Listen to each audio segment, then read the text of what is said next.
Là, bien le bonjour tout le monde, j'espère que vous allez bien, ce temps très très chaud, hein. J'espère que vous restez quand même à l'ombre. Alors du coup, voilà une petite nouvelle notice que je viens de acquérir.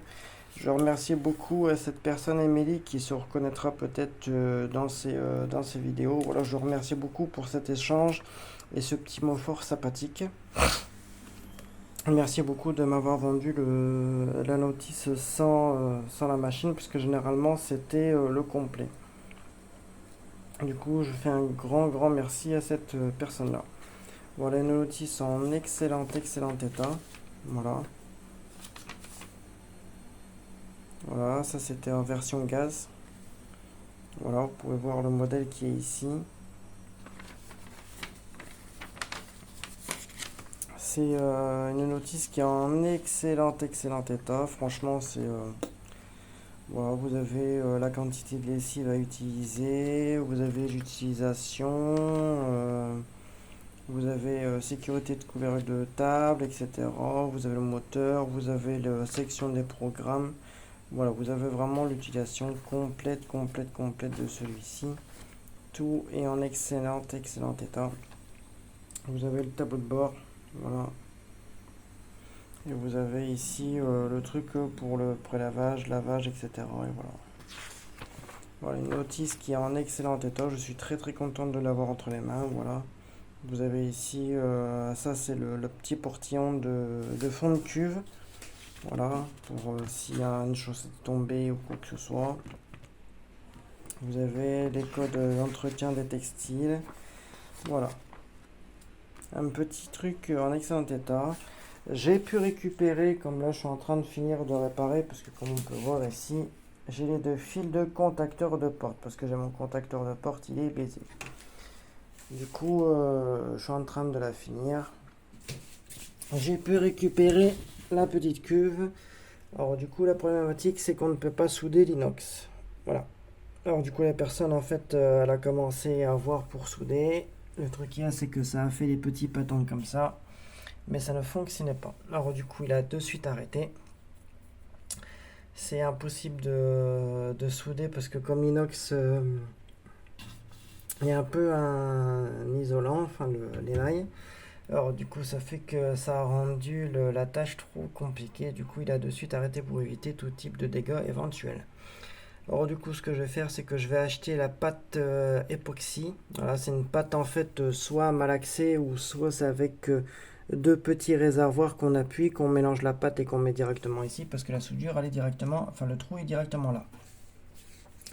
Du coup, je vais procéder à cette petite réparation. Je vais retirer ça, je vais retirer la résistance, tout poncer, mettre la pâte, mettre une petite plaque métallique en dessous de ça avec enfin, je vais mettre la pâte plus la petite plaque par-dessus parce que comme la résistance est directement à même sur la cuve, alors du coup, voilà. Du coup, je vais procéder à cette petite réparation comme ça. Comme la cuve est quand même en très bon état, hein. Il y a juste en fait ça à retirer la résistance, bien poncer.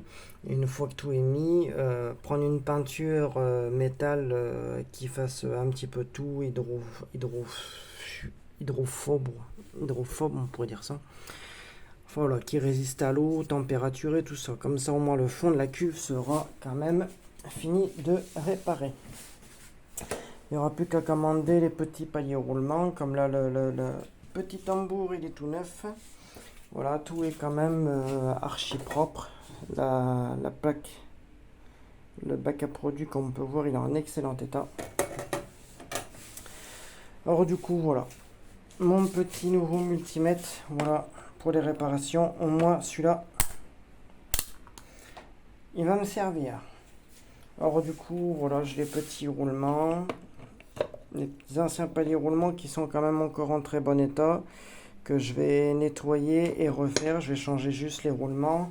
Comme j'en ai encore deux autres paliers comme ça, même si c'est pas quatre comme ça, j'en ai enfin deux comme ça, plus deux en bas, plus deux de cette version là.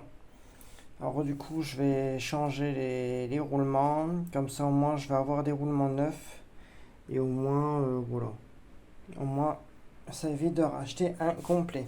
Comme là, ils sont quand même en excellent état.